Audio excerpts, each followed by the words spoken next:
So recently I put on my Facebook a screenshot I took with my camera from a GameCube game that I've been playing. If you've been on my gaming channel, you can find 4 parts of a Let's Play on it. But one of my friends popped on in the picture on the comment section and asked what the game was. So I figured why not go ahead and do a little video about it, since most people I asked don't really know much about this game. It's a game called Baten Kaitos. There's 2 in the series. The first one is called Eternal Wings in the Lost Ocean, and that's the game that the screenshot was taken from. The second game is a prequel to Eternal Wings called Baten Kaitos Origins, or I don't remember what they called it in Japan. Baten Kaitos 2, I think is what it was. And I'd take a while trying to figure out how to tell the plot without giving away spoilers, because when I first did the first recording of the first episode of my Let's Play of Eternal Wings, I kind of gave away a very significant plot point, but that's not in the recording that's been uploaded. So I'm going to read to you from the guidebook the story of the original Baten Kaitos. There's several things.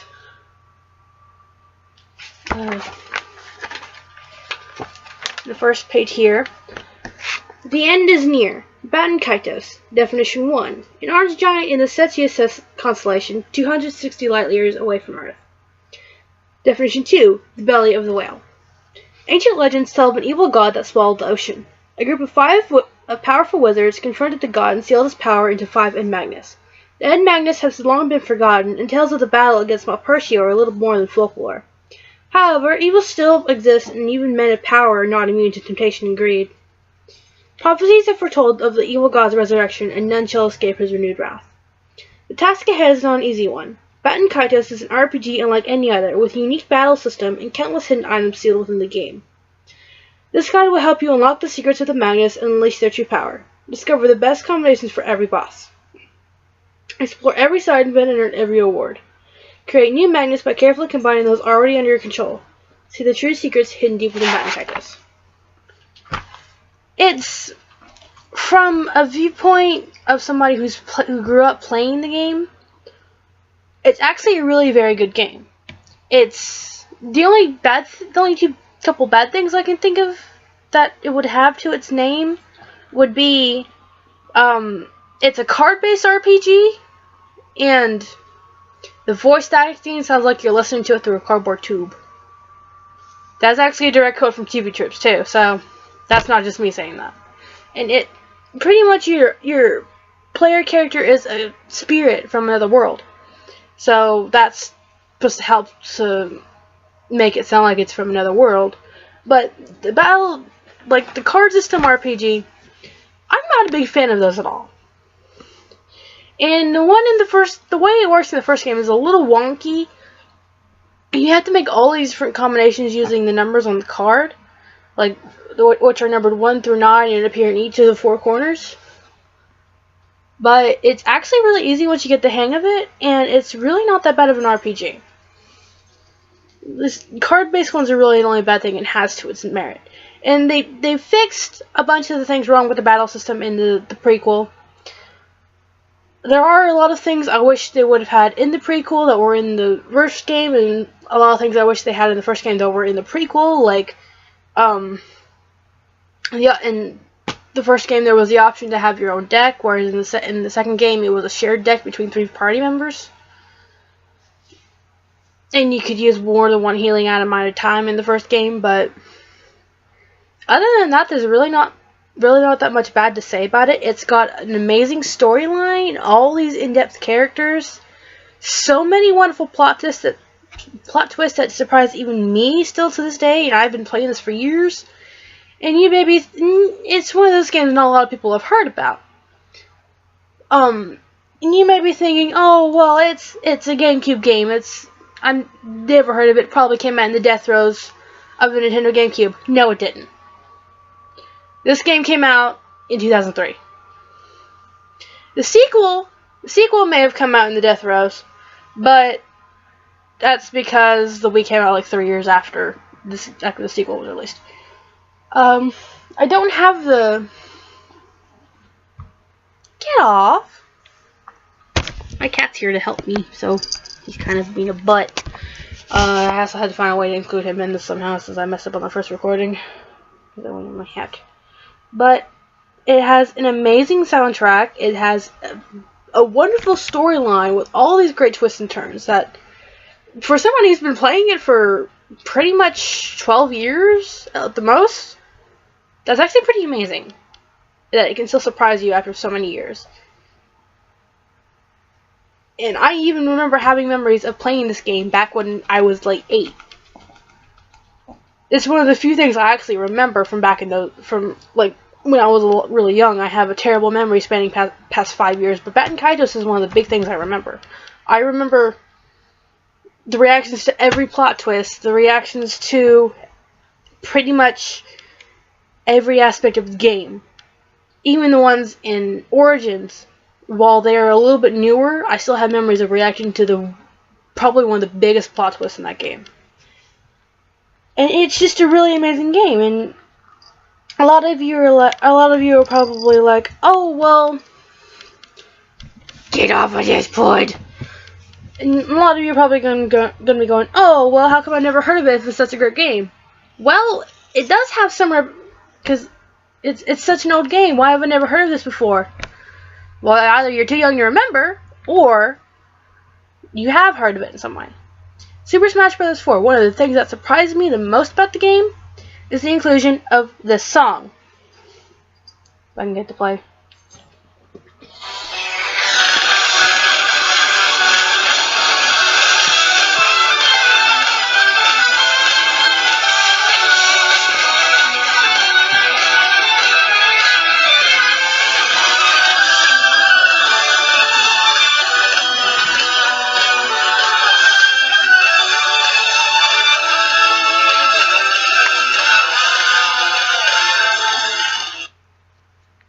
That song is the original version of a song included on the Guar Plains field in Super Smash Bros. 4. The song is called the Valedictorian Elegy, and it was the main battle theme for Baten Kaitos Origins. So in some way, you can still find traces of Baten Kaitos to this day. You just have to. That's just the first time I've seen any representation of it for anything in a while. As someone who's not really played Brawl that much, I'm not sure if it's in there or not, but I found out that they put the valedictorian elegy in Super Smash Bros. In some way, and I almost started crying. It's an amazing game, and I'm and I'm sad it doesn't get more acknowledgement than it already does.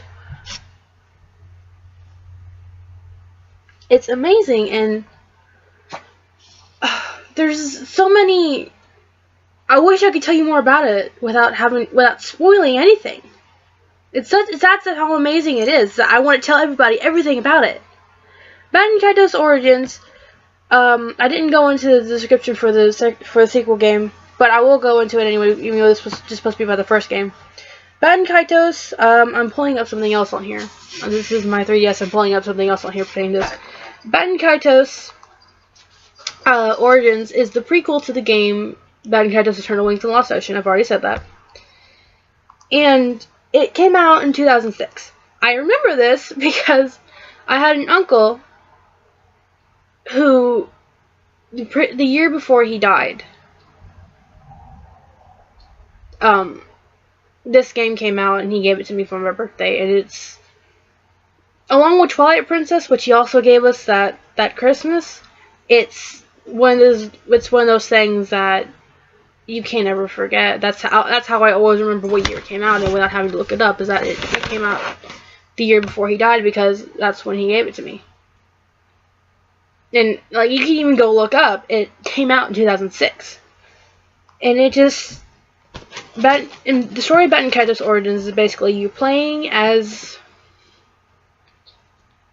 a young spiritor like you are in the first game. His name is Sagi. and you have to run around, and it's basically giving a lot of backstory and retconning a bunch of the things that were said in Eternal Wings.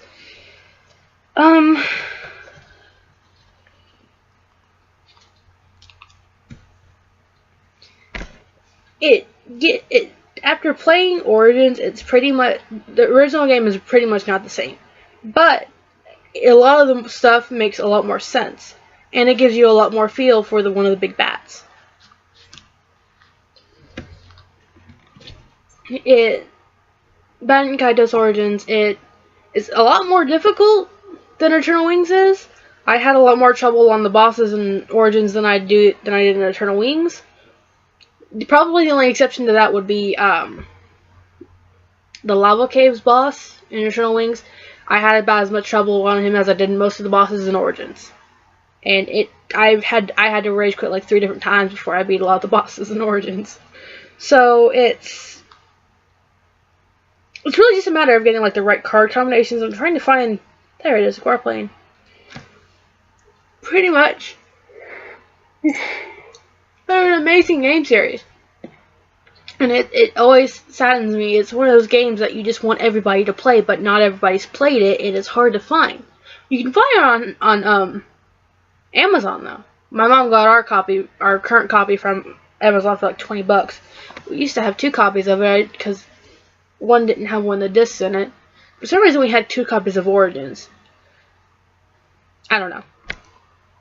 I mean, it's just like, look, even the design for it is pretty. This is actually like the exact same design that's on the case cover. The camera doesn't do it justice, but it's beautiful. It's all purple and stuff. And this is the main guy you play as in Eternal Wings. His name's Callus. There's really not much else to say about it that I can say without giving away a significant amount of the plot. It's an amazing game. Gameplay is amazing after you get used to it. The story is wonderful. It sounds like something straight out of a fantasy novel, really. It's just your basic RPG, but with cards, basically. Which is pretty much what a card RPG is. There's not a way I can describe it to give it justice. It's one of those games that you just have to play it to understand how a lot of people feel about it. And really, I hope this video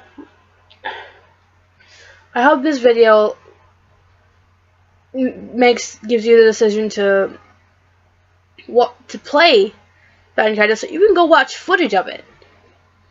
Like, the graphics are amazing for a GameCube. You don't even have to go find a GameCube and a disc for it. I've found out that they have emulators and emulations you can put this on. So you don't even have to go buy a fucking GameCube. You can go on your computer and bring it around with you. It's amazing. Technology's amazing this day. But I did want to share with you the music and the guitar playing, because at one point it does turn into the valedictory elegy.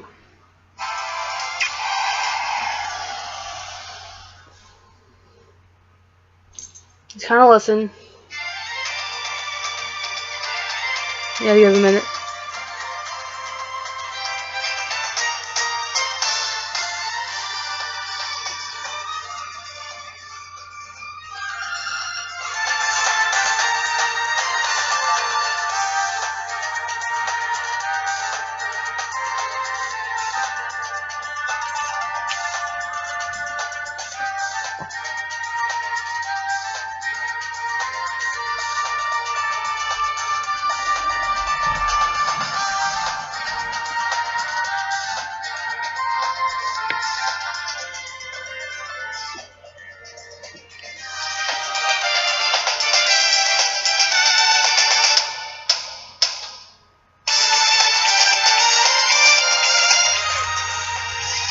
You have to give it a minute.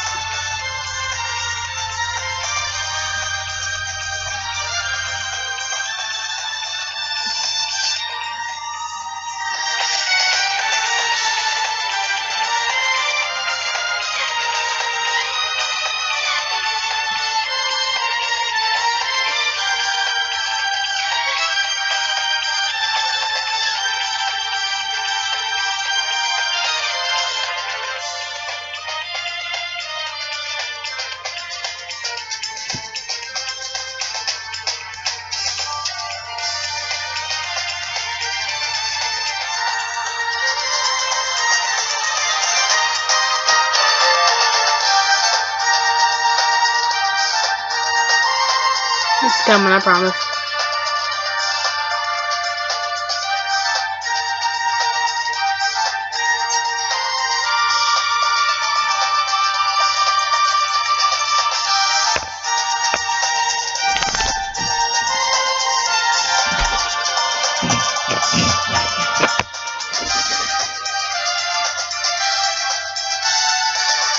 There's a bug on me.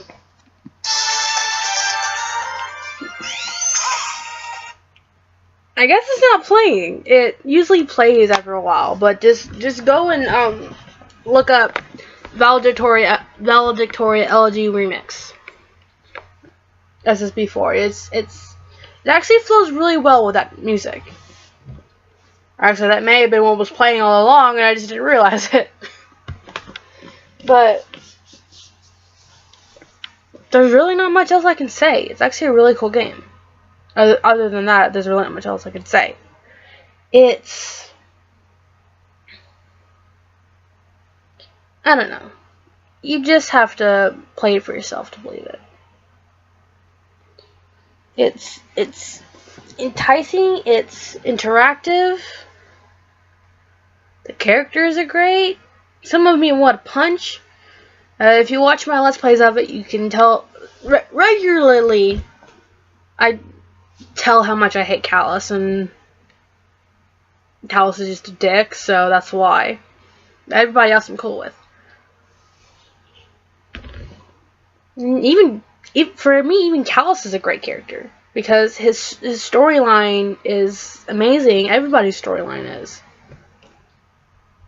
These games are just great, and if you ever wanted to play it, I would really suggest you start with Eternal Wings. But you could start with Origins, but you wouldn't really understand a lot of the things going on. It's like playing Five Nights at Freddy's 2 before playing Five Nights at Freddy's 1. Doesn't make sense. You're not going to understand a whole hell of a lot of what's happening. Well, you probably could. You just won't. In a way. Plus, a lot of the plot twists and theories in Origins are a lot better if you play the first game first. So, yeah, that's it. Go play Baten Kaitos. It's amazing.